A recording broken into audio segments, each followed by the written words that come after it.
aquí en una nueva entrega de su programa Conversaciones sin Fronteras RD. Quiero aprovechar para agradecer, como siempre, ese apoyo que ustedes nos dan, suscribiéndose y viendo todas nuestras entregas. Ya vamos por unas 2000 y tantas vistas de cada uno de nuestros programas. Así que la verdad que de corazón, tanto yo como el equipo de producción les agradecemos su sintonía. Quiero que tengan pendiente y que continúen suscribiéndose, compartiendo con sus redes sociales, amigos, vecinos, familiares. Esta noche estaremos abordando el tema Juventud y Masculinidad, con un eslogan bien interesante que se lo he tomado prestado a mi amigo Stalin Montero. Hombre, vamos a esto que estamos tarde.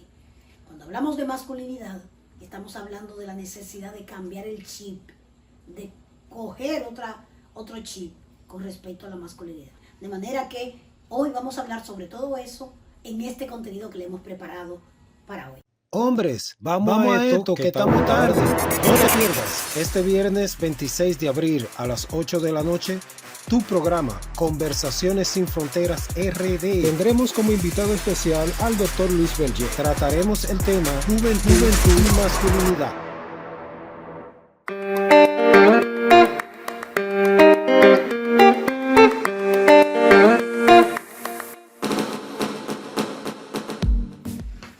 Para comenzar este programa, quiero compartir con ustedes algunas cifras que son bastante preocupantes con respecto al tema de la violencia de género, que está íntimamente vinculado al tema de esta noche, que es juventud y masculinidad.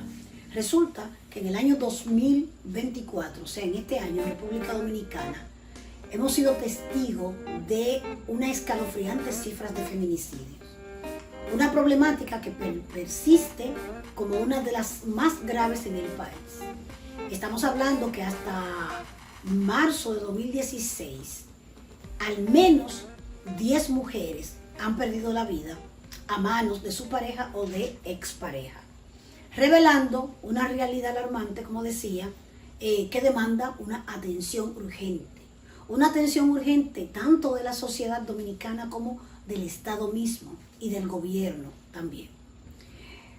Esa cifra que he dado de marzo, si nos vamos al primer mes del año, que es el mes de enero, en el mes de enero se marcó un comienzo bastante sombrío, porque más de 3 mujeres cayeron víctimas de violencia de género en nuestro país, en República Dominicana. Tenemos el caso de Rosa Cabrina Abreu, que fue una de estas 3 mujeres. También el caso de Celestina Lara Rivera. Celestina se encontró en su trágico final después de una discusión con su pareja, quien la asesinó frente a su hija, frente a su niña. Fíjense lo fuerte, lo grave que es esta situación. Y también tenemos en el mes de enero, dentro de esas 3 cifras, a Fátima Delenia López Rosario. En el caso de Fátima, perdió la vida por asfixia mecánica en manos nada más y nada menos que de su pareja, llamado Noraldo Arquímedes Santos Hurtado. Esa situación que estamos develando continuó también durante este año con el caso de Nolberi Domedi van der Horst Delgado, una joven mujer de apenas 29 años que fue asesinada a tiros por un agente de la policía. También tenemos el caso de Cassandra Carmelia Castillo Santiago, apuñalada por su pareja mientras lo visitaba en la prisión.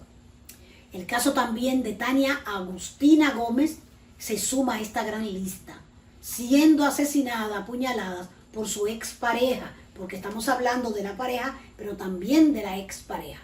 Y las cifras dicen que es más las exparejas que están asesinando a nuestras mujeres que su propia pareja,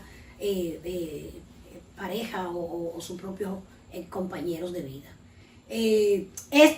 Además de asesinarla, se suicidó, que es otro elemento, otro fenómeno agregado a esta situación.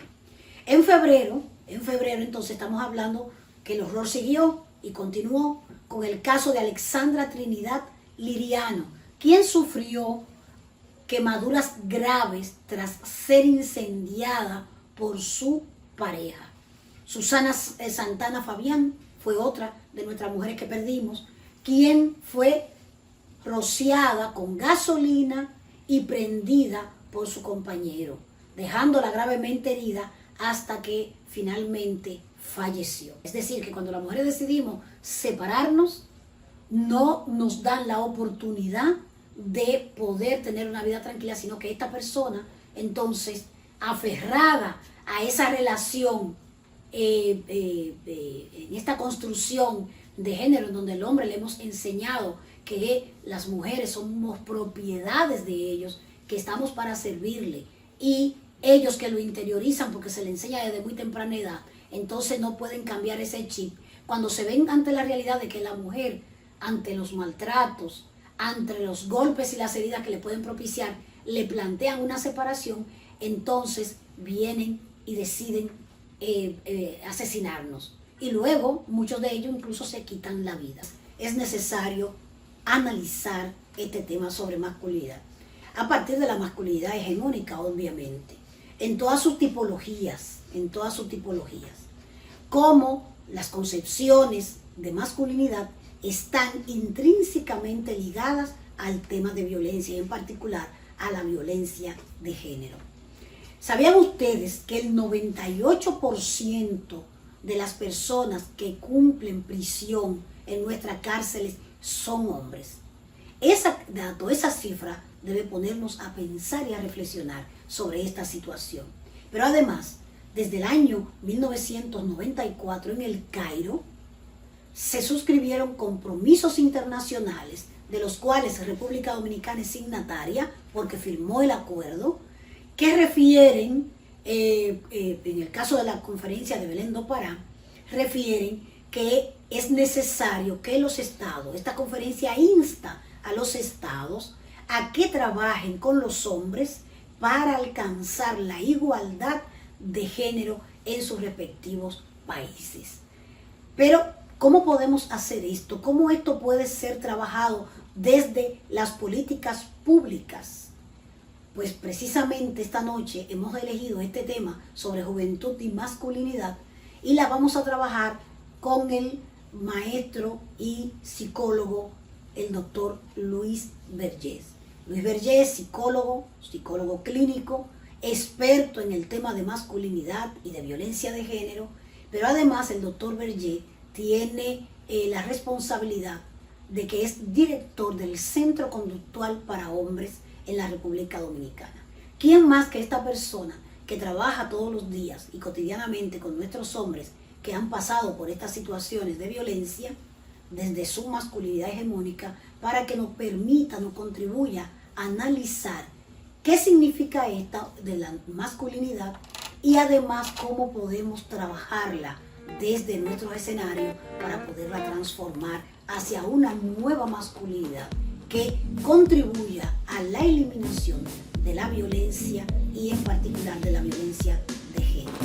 Así que no se me muevan de ahí, que seguimos con el doctor Vergés analizando nuestro tema de hoy, juventud y masculinidad.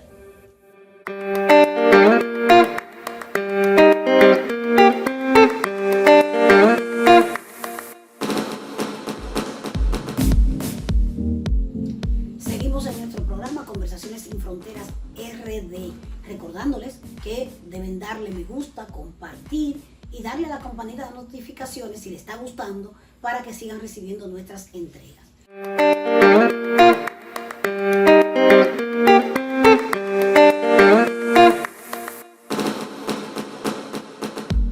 Hola mi gente, nuevamente estamos aquí en nuestro programa Conversaciones sin Fronteras RD. En esta ocasión vamos a abordar un tema muy importante. Se trata de el tema que tiene que ver con la situación de masculinidad, que además encierra de alguna manera algunas situaciones de violencia en nuestro país. ¿Y qué persona más idónea para hablarnos de este tema que el profesor, maestro, psicólogo clínico además, Luis Berger, que tiene muchos años trabajando en esta temática y que además presta servicio también y asistencia a personas que están envueltas en este tipo de situación. Maestro Berger, yo le digo maestro porque nos acerca más y además lo conozco también como maestro. Bienvenido, muchas gracias por estar con nosotros y nosotras en esta entrega que tenemos hoy. Maestro, yo con usted quiero comenzar para edificar. Este es un programa que está dirigido a la juventud y a la mujer, básicamente. Me gustaría que usted pueda explicarnos qué es eso de masculinidad o masculinidad positiva o nueva masculinidad, como también se le llama. ¿Qué es eso? Para que la gente pueda tener claro ese concepto. Muy bien, importante la pregunta y gracias por la deferencia de la explicación. Mira, la masculinidad es de todos los conceptos ligados al proceso de socialización de género, el más incomprendido.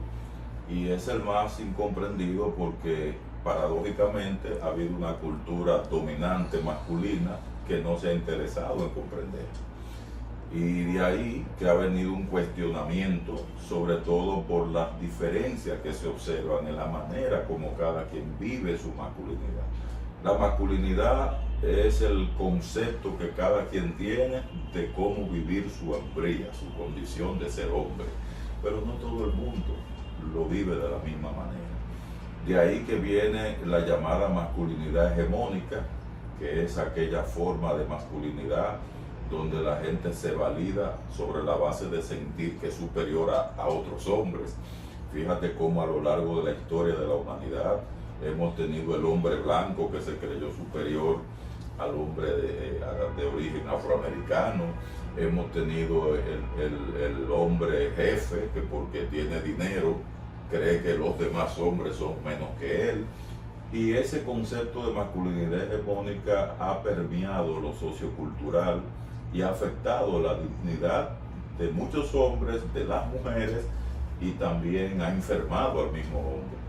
De ahí que eso es la masculinidad, esa forma heterogénea como cada quien percibe que está viviendo su hombría. Al ser un concepto tan aéreo, al ser un concepto tan poco aterrizado, fíjate que no hay consenso todavía, eso afecta la identidad masculina. De ahí que ya hoy se habla de varias formas de masculinidades y estamos planteando de manera propositiva una masculinidad positiva que puede encerrar una serie de elementos que ya iremos fluyendo en la entrevista. Ok, muy bien, maestro. Y ese concepto masculinidad, ¿cómo se vincula al tema de la violencia de género? Y ahí mismo me gustaría que pueda explicar qué es la violencia de género también. Fíjate que la violencia, para poderla caracterizar, sobre todo en aras de delimitar los diferentes tipos para poderla también prevenir e intervenir, pues se ha clasificado. Y en este sentido, las feministas hicieron un aporte muy valioso con el concepto de violencia de género, donde el mismo hecho de ser mujer supone un factor de riesgo, cuando hay del otro lado un hombre con una condición de masculinidad dominante, que es la masculinidad que socializó, maleducó, eso que nosotros llamamos como la cultura patriarcal. Es bueno informarle a los televidentes que por cultura patriarcal se entiende aquellas sociedades que tienen en el hombre el ideal del predominio. Estas sociedades donde son los hombres los que tienen que dominarlo todo. Y ese tipo de cultura, pues, a lo largo de los siglos fue el dominante y trajo como consecuencia esto. Entonces, ¿cómo llegamos a la violencia? Bueno, cuando hay desigualdades y hay una persona que se cree tener más poder para dominar y controlar al otro, ahí vienen unos procesos mentales, entre ellos la sensación de privilegio, entre ellos también toda esta idea demandante de que si alguien no hace lo que yo digo que tiene que hacer, yo me siento con la legitimidad de poder someter a esa persona usando cualquier método. Y en esa dinámica, pues entonces las mujeres se han llevado la peor parte. Y ahí entonces hablamos ya de la violencia de género. Ojo, cuando se habla de violencia de género, no quiere decir esto que no puedan aparecer casos de mujeres que también sean violentas. Ahora, predominantemente lo que se da en materia de estrategias de dominación es que las subordinadas siempre han sido las mujeres. O sea que si hablamos de violencia de género, no es solo violencia del hombre hacia la mujer, sino que también la mujer puede ejercer violencia hacia el hombre. Bueno, donde el género es el concepto crucial que representa el riesgo para recibir la violencia. O sea, no se está diciendo que el hombre no pueda recibir violencia, pero no necesariamente esa. El hombre la recibirá de otra forma.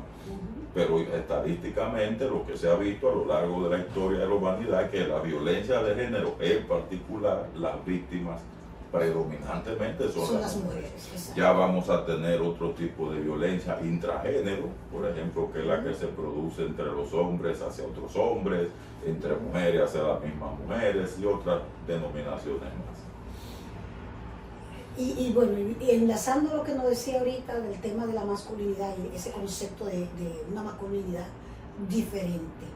Esa masculinidad diferente, volviendo al tema de esa violencia de género, ¿cómo pueden los hombres, los que nos están viendo, sobre todo los jóvenes, cómo pueden cambiar esa masculinidad hegemónica que tiene arraigado ese machismo y esa fuerza de que el hombre es el que tiene el poder y que puede mandar sobre la vida de la mujer?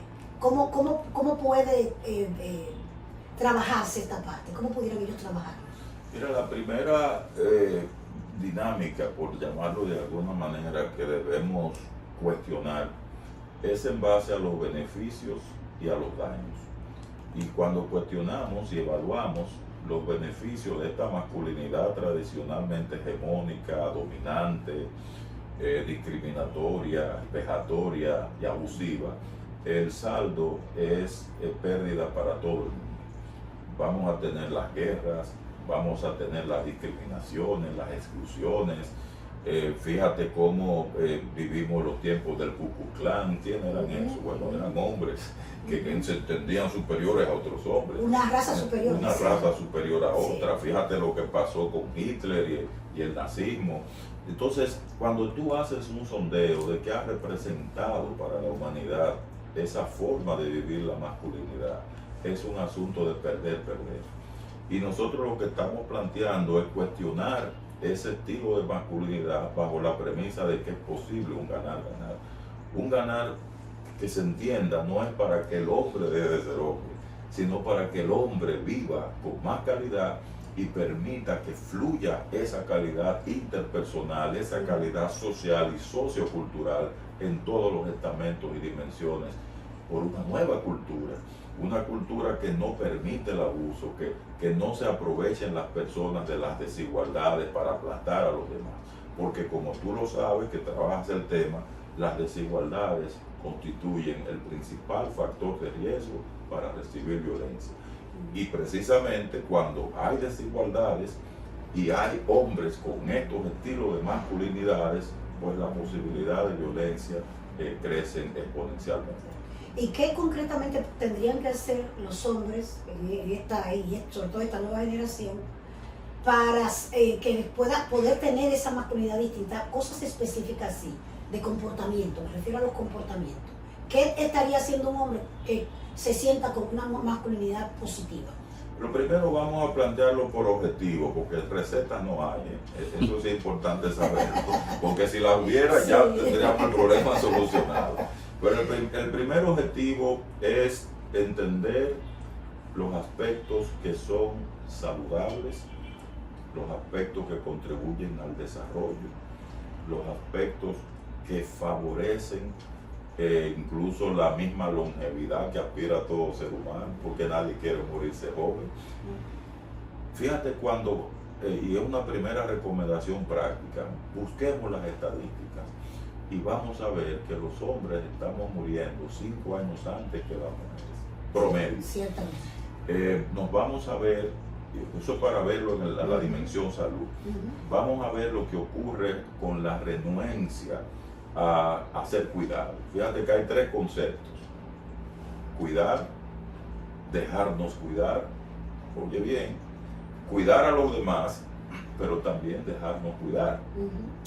Los hombres entendemos que no necesitamos que nos cuiden, comenzando por ahí, pero tampoco tenemos mucho reparo. Fíjate que cuando se trata de habilidades de cuidado, se cree que son las mujeres las que tienen que cuidar. Que ha sido un aprendizaje, es como lo hemos educado, ¿verdad? Exacto, entonces todo eso son aprendizajes, y es precisamente eso lo que nosotros queremos plantear. La primera estrategia tiene que ser decir, bueno, es que lo que hemos logrado no es lo que merecemos y podemos lograrlo mejor. Eso es la dimensión de la salud. La dimensión de la violencia. La dimensión de la violencia es fundamental, porque es ahí donde tenemos el descrédito más grande. Y debemos entender que la violencia, en este caso, también nos está trayendo serios problemas. Fíjate que hay un concepto que se llama la tríada de la violencia. Y ese concepto es emblemático en la masculinidad tradicional. Hombres que se suicidan, hombres que matan a otros hombres y hombres que matan mujeres. Y ese concepto introducido por Kaufman pues está evidenciado con datos estadísticos. Fíjate que de cada 100 personas que se suicidan, 90 son hombres aquí en República Dominicana. No sabía que estaban tan altas. Está bastante alta y subiendo. Y así entonces tú puedes ver cuando te vas a las cárceles dominicanas, hay 28.000 internos, 27.000 son hombres y 1.000 mujeres. Entonces, esa es la violencia que nosotros tenemos que desafiar con una forma diferente de vivir nuestra masculinidad. Eso por hablarte de la salud, por hablarte de la violencia y por hablarte del cuidado, pero también te puedo hablar de la paternidad. Esa es otra área fundamental donde nosotros tenemos que cuestionar nuestra masculinidad. ¿Cómo es posible que una madre tenga que andar sometiendo a un hombre para que cumpla con una pensión alimentaria? Con su responsabilidad. Que es una responsabilidad. Entonces, cosas como esa, para narrártelo, yo en esas 4 categorías, pues podemos hacer algunos cambios. Y con respecto a la que ahora le llamamos corresponsabilidad, que es la que es del mundo privado, en donde le estamos planteando de alguna manera a los varones que ellos también tienen responsabilidades en el hogar, que siempre ha sido algo relegado a la mujer en esa construcción de género que tenemos, ¿no? De que la mujer es la responsable de todo el cuidado del hogar y de las responsabilidades del hogar. Claro. Ahí también tendrían, esa nueva masculinidad tendría que hacer su trabajo, bueno, su participación. Claro que sí, es que las 4 dimensiones anteriores tienen ese eje transversal, porque en la corresponsabilidad entra todo lo otro. Fíjate que en todo lo otro hay una disección donde a las mujeres se les dejan ciertos roles y los hombres supuestamente asumen otros. Fíjate cómo tradicionalmente se vio como que el espacio público era del hombre y el espacio doméstico era de las mujeres. La realidad social, económica y cultural de estos tiempos ha demostrado que eso es un anacronismo. Sin embargo, hay hombres con mentalidad muy tradicional que están violentando mujeres por la misma participación que tienen las mujeres en espacios de sobrevivencia que los va a beneficiar a los dos, solo porque quieren seguir legitimando premisas como esa. Así que todo lo que implica coparticipar, todo lo que implica guiarnos por los 3 principios fundamentales, la libertad, la justicia y el bienestar, eso lo construyen los hombres y las mujeres, pero también lo dañamos nosotros. Lamentablemente, por tradición, el peor daño lo seguimos haciendo de esta masculinidad que estamos cuestionando. Doctor Berger, quiero volver a la situación que conversábamos en el set anterior relacionado al tema violencia. Hay mucha carga atribuida a los hombres con respecto a la violencia, pero una de las cosas que tengo entendido es que eso tiene una razón, una causa, y que tiene que ver con la manera en cómo educamos, formamos y construimos a los hombres en nuestras sociedades. ¿Qué usted nos pudiera decir con respecto a eso? Porque hay muchos hombres que cuando estamos en los escenarios, que una de las cosas es que se sienten como culpabilizados, ¿no? ¿Qué pudiéramos reflexionar a ese respecto? ¿Son realmente los hombres los culpables o son el resultado de algo que la sociedad no termina de aterrizar? Mira, la culpa es una emoción y es una emoción que la tienen hombres y mujeres. A las mujeres se les culpabiliza por algunas cosas y a los hombres se les culpabiliza por otras. y social y culturalmente hay predominio de ciertas emociones que se favorecen conforme somos hombres y conforme son las mujeres. Fíjate que las mujeres tienen más libertad emocional para liberar ciertas manifestaciones dentro del afecto, y los hombres tienden a tener más restricciones culturales para expresar los mismos afectos que las mujeres liberan. En cambio, hay más libertad para que el hombre exprese sus emociones a través de la violencia. Eso no quiere decir que por naturaleza los hombres son violentos. Eso lo que quiere decir que hay una realidad biopsicosocial donde entran los predisponentes normales y naturales que tiene todo ser humano a enojarse, a ponerse triste, a sentir vergüenza, a sentir orgullo. Hombres y mujeres tienen ese potencial. Sin embargo, dependiendo de las sociedades, no se ve bien que algunos hombres expresen ciertas manifestaciones emocionales. Y ahí viene un fenómeno reconocido con el nombre de represión emocional. La represión emocional ha sido investigada por varios autores, incluyendo el mismo Kaufman, que es uno de los grandes referentes, y él habla de un proceso denominado la olla de presión. La olla de presión significa que cuando usted tiene restricciones sociales y culturales para liberar ciertas emociones, entonces usted lo que hace es que las acumula y luego cualquier detonante influye para que explote. Eso naturalmente no es lo único que explica la violencia. La violencia masculina, en este caso si vamos a hablar de ella, y si vamos a hablar de la violencia femenina, se explica por otros motivos diferentes a lo que se explica la violencia masculina. Pero sí, ese factor ya de socialización de género a lo largo de la historia, no vamos a decir que es el único factor que influye, pero sí es muy importante tomarlo en consideración. Yo tengo entendido que usted continúa dirigiendo el Centro Conductual para Hombres. ¿Qué es el Centro Conductual para Hombres? Que también es una información que nos gustaría que lleguen a nuestro público. ¿Qué hacen ustedes allí? Bien, nosotros tenemos un rol dentro del Ministerio Público que es recibir a los hombres que han violentado la ley 2497 sobre violencia intrafamiliar y de género. En base a ese ilícito, pues antes teníamos una duplicidad, que el hombre o iba preso o quedaba suelto, y al final esa dicotomía tan extrema no nos daba resultados. Ahora no, ahora tenemos la propuesta de que en este centro se desarrollan programas psicoeducativos, terapéuticos, con el propósito de que estos hombres dejen de ser un factor de riesgo para sí mismos y para las mujeres.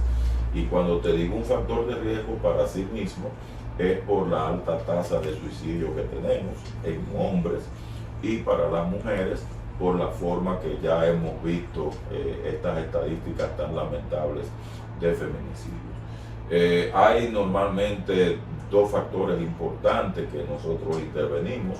Primero, el sistema de creencia y los conflictos internos que ellos no saben que lo tienen y que están de fondo del tipo de conducta violenta. Tú hablabas ahorita de la socialización sexista y otros fenómenos más. La mayor parte de los hombres no saben delimitar cómo han sido afectados por sus influencias sociales, interpersonales, todo lo que ellos han hecho para posicionarse como hombres masculinos en una sociedad que tiene unos estereotipos muy rígidos y bastante sexistas.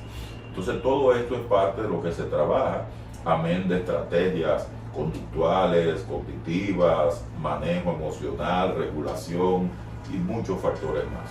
Nosotros vamos a colocar, o estamos colocando en este momento, me dice el equipo, esa información del Centro Conductual para Hombres y también la ubicación para que cualquier hombre que sienta la necesidad de poder ir a buscar el servicio lo pueda hacer. Pero me gustaría preguntarle, doctor, ¿es mucha la demanda que ustedes tienen en el Centro Conductual para Hombres o todavía es un espacio que no es tan conocido ni tan usado por la población masculina? Bueno, la demanda es altísima porque nosotros estamos dentro de un sistema de justicia que es, ahí nos refieren los casos, tanto los jueces como los fiscales. Con decirte, desde el año 2008 que fue cuando el centro abrió sus puertas, hasta la fecha ya son unos 60,000 casos de hombres que han cumplido procesos terapéuticos allá adentro. Y los programas duran entre 6 meses a 2 años. O sea que es un tiempo bastante prudente. Y en términos de las edades, ¿van más los jóvenes? ¿Van más los hombres adultos? ¿Cuál es la población que más frecuenta? La población predominante es joven. Cuando digo joven no me refiero a adolescentes, sino el concepto de juventud ya adultos jóvenes. Digamos entre 20 y tanto, 25, 35 años. El promedio anda por los 34, 35 años, anda el promedio. Porque de hecho, según he visto en las estadísticas, en estos temas de los feminicidios, las edades rondan más o menos en los 30 y tantos años, ¿no? Sí, en el caso de las mujeres menor, las víctimas son las menores, son pero en menores. el caso de los perpetradores, los hombres, son ya de 30 y tantos años. Sí, andan 35 años el promedio, al menos la población que nosotros intervenimos. Ok. Y bueno, además del tema de la edad, ¿qué tipo de actividades exactamente realizan ustedes en el centro conductual? O sea, ¿hacen actividades de capacitación, consulta? ¿Cuáles son más o menos las actividades que realizan con estos hombres? Evaluaciones psicológicas, evaluaciones sociales, se trabaja también ya con las llamadas intervenciones grupales, sesiones psicoeducativas. O sea, cada una de esas sesiones, junto con las terapias individuales, categorizan los problemas y en función de los resultados de las evaluaciones decidimos cuál es el tipo de programa que va a beneficiar mejor a cada quien. ¿Qué habría que decirle desde su experiencia, que es bastante, doctor? A los jóvenes, nosotros tenemos una juventud entre más o menos 13 a 35 años, que nos sintoniza bastante. ¿Qué habría que decirle a ellos que pudieran estar en este momento quizás pasando por una situación de una relación en la que están ejerciendo algún tipo de violencia o siendo posesivo, entre otras cosas? ¿Qué le pudiéramos decir a esta mujer? Tú dijiste una de las palabras claves. Lo primero que yo tengo que decir es que hay que aprender a reconocer cuando estamos siendo violentos, porque muchas veces no lo saben. Y el hecho de que no lo saben no significa que sean enfermos mentales ni nada parecido. Lo que pasa es que la violencia ha estado tan normalizada hacia las mujeres que muchos generan violencia psicológica, violencia sexual, y creen que no lo están generando, porque ellos entienden que son, y tú has escuchado, por ejemplo, figuras públicas que han dado hasta declaraciones donde dicen que si ellos quieren tener sexo con su mujer, la mujer tiene que tenerlo. Entonces, ¿qué hace eso? Eso normaliza una forma de violencia sexual, porque eso es violencia sexual. Y así hay otras formas de violencias que al normalizarse dificultan que estos hombres hagan conciencia de lo que están haciendo. Una vez hacen conciencia de eso, viene la conciencia del daño. Y con el daño, entonces, la asunción de responsabilidad para poderlo reparar. Toda persona que genere violencia en contra de alguien, lo primero que tiene que hacer es conciencia de ese daño y asumir la responsabilidad para poderlo reparar. Si eso no se da, si no partimos de esa premisa, ahí no hay esperanza. Lo que vamos a tener es una gente replicando ese mismo estilo de violencia hacia otras mujeres. Nosotros tenemos una data que dice que cada hombre de eso afecta a un promedio de 4 mujeres en sus vidas. O sea que el programa interviene en un momento para interrumpir esa escalada. Y eso es parte de lo que cada hombre tiene que ser compromisario para seguir logrando. Y ser consciente de que necesita ayuda. Así y que es. necesita acompañamiento, porque en estos niveles ya es difícil poder tomar por tus propias decisiones para cambiar ese escenario, ¿verdad? Bueno, ha sido extraordinariamente interesante esta entrevista con el doctor Luis Vergés. Nos llevamos muchísima información importante. A ustedes, nuevamente les repito, que no se olviden de darle a me gusta, compartir y darle a la campanita de notificación para que reciban todo nuestro programa. Recuerden, Conversaciones Sin Fronteras RD. No dejen de sintonizar.